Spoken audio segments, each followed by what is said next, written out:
ओम नमो भगवते वासुदेवाय। आप सभी का हमारे YouTube चैनल पर हार्दिक स्वागत है। आज सुने 32 पूर्णिमा व्रत की पौराणिक कथा। द्वापर युग में यशोदा माँ ने श्री कृष्ण से कहा, हे कृष्ण, तुम सारे संसार के उत्पन्न करता, पालनहारी और संहार करता हो। आज मुझे कोई ऐसा व्रत बताओ जिसको करने से मृत्युलोक में स्त्रियों को विधवा होने का भय न रहे तथा ये व्रत सभी मनुष्यों की मनोकामना पूर्ण करने वाला हो। तब श्री कृष्ण कहने लगे, हे माता, आपने अति सुंदर प्रश्न किया है। मैं आपको ऐसे एक व्रत के बारे में विस्तार से बताता हूँ। सौभाग्य की प्राप्ति के लिए स्त्रियों को 32 पूर्णिमा व्रत करना चाहिए। इस व्रत को करने से स्त्रियों को सौभाग्य की प्राप्ति होती है। ये व्रत अत्यंत सौभाग्य देने वाला और भगवान शिव के प्रति भक्ति को बढ़ाने वाला है। यशोदा जी कहने लगी, हे कृष्ण, प्रथम इस व्रत को मृत्युलोक में किसने किया था, इसके विषय में विस्तार से मुझे बताओ। तब श्री कृष्ण कहने लगे, इस भूमंडल पर अनेक प्रकार के रत्नों से परिपूर्ण कातिका नाम की एक नगरी थी। वहाँ चंद्रहास नामक राजा राज्य करता था। उसी नगर में धनेश्वर नाम का एक ब्राह्मण था और उसकी स्त्री अति सुशीला रूपवती थी। दोनों ही उस नगरी में बड़े प्रेम से रहते थे। घर में धन धान्य आदि की कोई कमी नहीं थी, परंतु उनको बहुत बड़ा दुख था कि उनकी कोई संतान नहीं है। एक समय एक बड़ा योगी उस नगरी में आया। वह योगी उस ब्राह्मण के घर को छोड़कर अन्य सभी घरों से भिक्षा लेकर भोजन किया करता था। वह रूपवती से कभी भिक्षा नहीं लेता था। एक दिन वह योगी रूपवती से भिक्षा न लेकर किसी अन्य घर से भिक्षा लेकर गंगा किनारे जाकर भिक्षान्न को प्रेम पूर्वक ग्रहण करने लगा कि धनेश्वर ने योगी का ये सब कार्य देख लिया। अपनी भिक्षा के अनादर से दुखी होकर धनेश्वर योगी से बोला, हे महात्मन, आप सब घरों से भिक्षा लेते हैं, परंतु आप मेरे घर की भिक्षा कभी नहीं लेते। इसका क्या कारण है? योगी ने कहा, निसंतान के घर की भीख पतितों के अन्न के तुल्य होती है और जो पतितों का अन्न खाता है वह भी पतित हो जाता है। क्योंकि तुम निसंतान हो, इसलिए पतित हो जाने के भय से मैं तुम्हारे घर की भिक्षा नहीं लेता। धनेश्वर योगी की ये बात सुनकर बहुत दुखी हुआ और हाथ जोड़कर योगी के पैरों में गिर गया और कहने लगा, हे महाराज, यदि ऐसा है तो आप पुत्र प्राप्ति का उपाय बताइए। आप सर्वज्ञानी हैं, मुझ पर कृपा कीजिए। हे भगवान, मेरे घर में धन की कोई कमी नहीं है, परंतु मैं पुत्र न होने के कारण अत्यंत दुखी हूँ। आप मेरे इस दुख का हरण करें। आप सामर्थ्यवान हैं। ये सुनकर योगी कहने लगे, हे ब्राह्मण, तुम चंडी की आराधना करो। घर जाकर उसने अपनी पत्नी से सब वेदांत कहा और स्वयं तप करने के लिए वन में चला गया। वन में जाकर उसने चंडी की उपासना की और उपवास किए। चंडी ने 16वें दिन उसको स्वप्न में दर्शन दिया और कहा, हे धनेश्वर, जा, तेरे घर पुत्र होगा, परंतु वह 16 वर्ष की आयु में ही मृत्यु को प्राप्त हो जाएगा। यदि तुम दोनों पति पत्नी 32 पूर्णमासियों का व्रत विधि पूर्वक करोगे तो वह दीर्घायु हो जाएगा। जितने तुम्हारी सामर्थ्य हो, आटे के दिए बनाकर शिव जी भगवान का पूजन करना, परंतु पूर्णमासी के व्रत 32 होने चाहिए। प्रातःकाल होने पर इस स्थान के समीप तुम्हें आम का वृक्ष दिखाई देगा। उस पर चढ़कर तुम एक फल तोड़कर शीघ्र ही अपने घर चले जाना और अपनी पत्नी से सब वेदांत कहना। ऋतु स्नान के पश्चात वह स्वच्छ होकर श्री शंकर भगवान का ध्यान करके उस फल को खा लेगी। शंकर भगवान की कृपा से उसको गर्भ हो जाएगा। जब वह ब्राह्मण प्रातःकाल उठा तो उसने एक स्थान के पास ही आम का वृक्ष देखा, जिस पर एक अत्यंत सुंदर आम का फल लगा हुआ था। उस ब्राह्मण ने उस आम के वृक्ष पर चढ़कर फल को तोड़ने का प्रयत्न किया, परंतु वृक्ष पर कई बार प्रयत्न करने पर भी वह चढ़ नहीं पाया। तब उस ब्राह्मण को बहुत चिंता हुई। तब विघ्न विनाशन श्री गणेश भगवान की वंदना करने लगा। हे दयानिधे, अपने भक्तों के विघ्नों का नाश करके उनके मंगल कार्य को करने वाले, दुष्टों का नाश करने वाले, रिद्धि सिद्धि प्रदान करने वाले, आप मुझ पर कृपा करके इतना बल दें कि मैं अपने मनोरथ को पूरा कर सकूं। इस प्रकार गणेश जी की प्रार्थना करने पर उनकी कृपा से धनेश्वर वृक्ष पर चढ़ गया और उसने सुंदर आम के फल को तोड़ लिया। और धनेश्वर ने सोचा, जो वरदान से फल मिला था वो यही है और कोई फल तो दिखाई नहीं दे रहा। उस धनेश्वर ब्राह्मण ने जल्दी से घर जाकर अपनी पत्नी को वह फल दे दिया और उसकी पत्नी ने अपने पति के कहे अनुसार उस फल को खा लिया और वह गर्भवती हो गई। देवी जी की असीम कृपा से उसे एक अत्यंत सुंदर पुत्र उत्पन्न हुआ, जिसका नाम उन्होंने देवीदास रखा। माता पिता के हर्ष और शोक के साथ वह बालक शुक्ल पक्ष के चंद्रमा के भांति अपने पिता के घर में बड़ा होने लगा। भवानी की कृपा से वह बालक बहुत ही सुंदर, सुशील, विद्या पढ़ने में बहुत ही निपुण हो गया।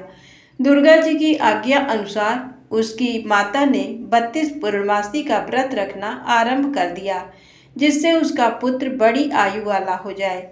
16वां वर्ष लगते ही देवीदास के माता पिता को बड़ी चिंता हो गई कि कहीं उनके पुत्र की इस वर्ष मृत्यु ना हो जाए।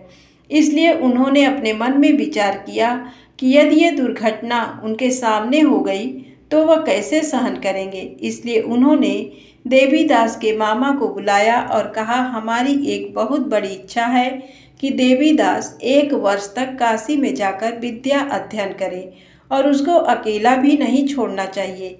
इसलिए साथ में तुम चले जाओ और 1 वर्ष के पश्चात इसको वापस ले आना। सब प्रबंध करके उसके माता पिता ने काशी जाने के लिए देवीदास को एक घोड़े पर बिठाकर उसके मामा के साथ भेज दिया। परंतु ये बात उसके मामा या किसी और से नहीं बताई।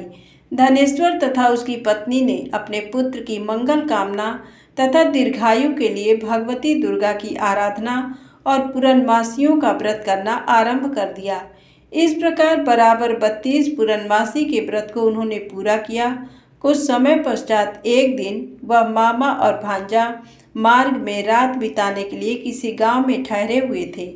उस दिन उस गांव में ब्राह्मण की अत्यंत सुंदर, सुशील और गुणवती कन्या का विवाह होने वाला था। जिस धर्मशाला के अंदर वर और उसकी बारात ठहरी हुई थी, उसी धर्मशाला में देवीदास और उसके मामा भी ठहरे हुए थे। संयोगवश कन्या को तेल आदि चढ़ाकर मंडप आदि का कार्य किया गया तो लगन के समय वर को धनुर्वात हो गया। इसलिए वर के पिता ने अपने कुटुंबियों से विमर्श करके निश्चय किया कि वह देवीदास मेरे पुत्र जैसा ही सुंदर है, मैं इसके साथ ही लगन करवा दूं और बाद में विवाह के अन्य कार्य मेरे लड़के के साथ हो जाएंगे। ऐसा सोचकर देवीदास के मामा से जाकर बोला कि तुम थोड़ी देर के लिए अपना भांजा हमें दे दो, जिससे विवाह के लग्न का सब कार्य सुचारू रूप से हो सके। तब देवीदास का मामा कहने लगा, जो कुछ भी वधू पक्ष से कन्यादान के समय वर को मिले वह सब हमें दे दिया जाए तो मेरा भांजा इस बारात का दूल्हा बन जाएगा। ये बात वर के पिता के स्वीकार कर लेने पर उसने अपने भांजे को वर बनने के लिए भेज दिया और उसके साथ सब विवाह कार्य विधि पूर्वक संपन्न हो गए। पत्नी के साथ वह भोजन करने लगा तो अपने मन में सोचने लगा कि न जाने यह किसकी स्त्री होगी। वह एकांत में यही सोच सोचकर अपने गर्म श्वास छोड़ने लगा और उसकी आंखों में आंसू भी आ गए। तब लड़की ने पूछा, क्या बात है, आप इतने उदासीन व दुखी क्यों हो रहे हैं? तब उसने सब बातें जो वर के पिता और उसके मामा में हुई थी लड़की को बता दी। तब कन्या कहने लगी, ये ब्रह्म विवाह के विपरीत कैसे हो सकता है? देव, ब्राह्मण और अग्नि के सामने मैंने आपको ही अपना पति माना है, इसलिए आप ही मेरे पति हैं। मैं आपकी ही पत्नी रहूंगी, अन्य किसी की कदापि नहीं। देवीदास ने कहा, ऐसा मत करिए, क्योंकि मेरी आयु बहुत कम है। मेरे पश्चात आपकी क्या गति होगी, इन बातों को अच्छी तरह विचार कर लो। परंतु वह दृढ़ विचारों वाली लड़की थी। वह बोली, जो आपकी गति होगी वही मेरी गति होगी। हे स्वामी, आप उठिए और भोजन कीजिए, आप निश्चय ही भूखे होंगे। तब देवीदास और उसकी पत्नी ने भोजन किया तथा शेष रात्रि वह सोते रहे। प्रातःकाल देवीदास ने अपनी पत्नी को 3 नगों से जड़ी हुई एक अंगूठी दी, एक रुमाल दिया और बोला, हे प्रिय, इसे लो और संकेत समझकर स्थिर चित्त हो जाओ। मेरा मरण और जीवन जानने के लिए एक पुष्प वाटिका बना लो। उसमें सुगंधित वाली एक नवमल्लिका लगाओ और उसको प्रतिदिन जल से सींचा करो और आनंद के साथ खेलो और उत्सव मनाओ। जिस समय और जिस दिन मेरा प्राणांत होगा ये फूल सूख जाएंगे और जब ये फिर से हरे हो जाएं तो समझ लेना मैं जीवित हूँ। ये बात निश्चय करके समझ लेना, इसमें कोई भी संशय नहीं है। इतना कहकर देवीदास वहां से चला गया। प्रातःकाल होते ही वहां पर गाजे बाजे बजने लगे और जिस समय विवाह कार्य समाप्त करने के लिए वर तथा सब बाराती मंडप में आए तो कन्या ने वर को भली प्रकार से देखकर अपने पिता से कहा, ये मेरा पति नहीं है। मेरा पति वही है जिसके साथ रात्रि में मेरा पाणिग्रहण हुआ था। इसके साथ मेरा विवाह नहीं हुआ। यदि ये वही पुरुष है तो बताए कि मैंने इसको क्या दिया। वधु पक्ष और कन्या पक्ष कन्यादान के समय जो आभूषण आदि दिए गए थे वो दिखाए तथा रात में क्या गुप्त बातें मैंने इनसे कही वह सब सुनाई। पिता ने उसके कहे अनुसार वर को बुलाया। कन्या की ये सब बातें सुनकर वह कहने लगा, मैं कुछ भी नहीं जानता। इसके पश्चात लज्जित होकर वह अपना समूह लेकर चला गया और सारी बारात भी अपमानित होकर वहां से लौट गई। भगवान श्री कृष्ण बोले, हे माता, इस प्रकार देवीदास काशी विद्याधन के लिए चला गया। जब कुछ समय बीत गया तो काल से प्रेरित होकर एक सर्प रात्रि के समय उसको डसने के लिए वहां पर आया। उस विषधर के प्रभाव से उसके शयन का स्थान चारों ओर से विष की ज्वाला से विषैला हो गया, परंतु व्रत के प्रभाव से उसको काट नहीं पाया, क्योंकि पहले ही उसकी माता ने 32 पूर्णमासी का व्रत रखा था। इसके बाद स्वयं काल वहां आया और उसके शरीर से प्राणों को निकालने का प्रयत्न करने लगा, जिससे वह मूर्छित होकर पृथ्वी पर गिर गया। उसी समय माता पार्वती के साथ भगवान शंकर वहां आ गए। उसको मूर्छित दशा में देखकर माता पार्वती जी ने शंकर जी से प्रार्थना की, हे महाराज, इस बालक की माता ने पहले ही 32 पूर्णिमा का व्रत पूरा किया था, जिसके प्रभाव से आप इसको प्राणदान दें। भवानी के कहने पर भक्त वत्सल भगवान शिव जी ने उसको प्राणदान दे दिया। इस व्रत के प्रभाव से काल को भी पीछे हटना पड़ा और देवीदास स्वस्थ होकर बैठ गया।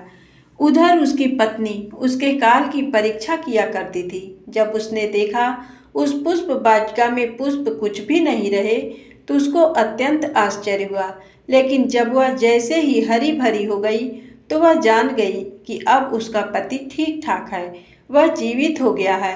ये देखकर वह बहुत प्रसन्न हो उठी। अपने पिता से कहने लगी, पिताजी, मेरे पति जीवित हैं, आप उनको ढूंढिए। जब 16वां वर्ष व्यतीत हो गया तो देवीदास भी अपने मामा के साथ काशी से चल दिया। इधर उसके ससुर उसको ढूंढने के लिए अपने घर से जाने वाले ही थे कि वह दोनों मामा भांजा वहां पर आ गए। उनका आया हुआ देखकर उनके ससुर को बहुत प्रसन्नता हुई और वह उन्हें अपने घर ले गए। उस समय नगर के निवासी भी वहां इकट्ठे हो गए और सबने निश्चय किया कि अवश्य ही इसी बालक के साथ कन्या का विवाह हुआ था। उस बालक को कन्या ने जब देखा तो पहचान लिया कि ये तो वही है जो संकेत करके गया था। तब इसके उपरांत सब कहने लगे, भला हुआ ये आ गया, और सब नगरवासियों ने आनंद मनाया।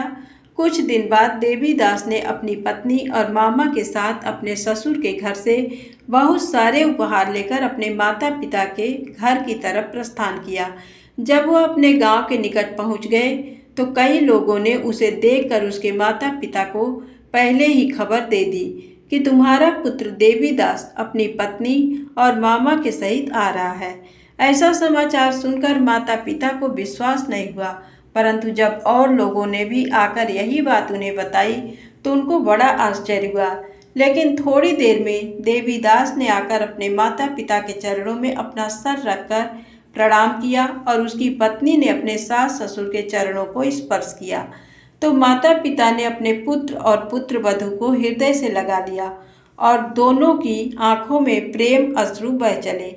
अपने पुत्र और पुत्र वधू के आने की खुशी में धनेश्वर ने बड़ा ही भारी उत्सव किया और ब्राह्मणों को दान दक्षिणा देकर प्रसन्न किया। श्री कृष्ण भगवान कहने लगे, इस प्रकार धनेश्वर 32 पूर्णमासियों के व्रत के प्रभाव से पुत्रवान हो गया। जो भी स्त्रियां 32 पूर्णमासी के व्रत को करती हैं वे जन्म जन्मांतर में वैधव्य का दुख नहीं भोगती और सदैव सौभाग्यवती रहती हैं। धन्यवाद।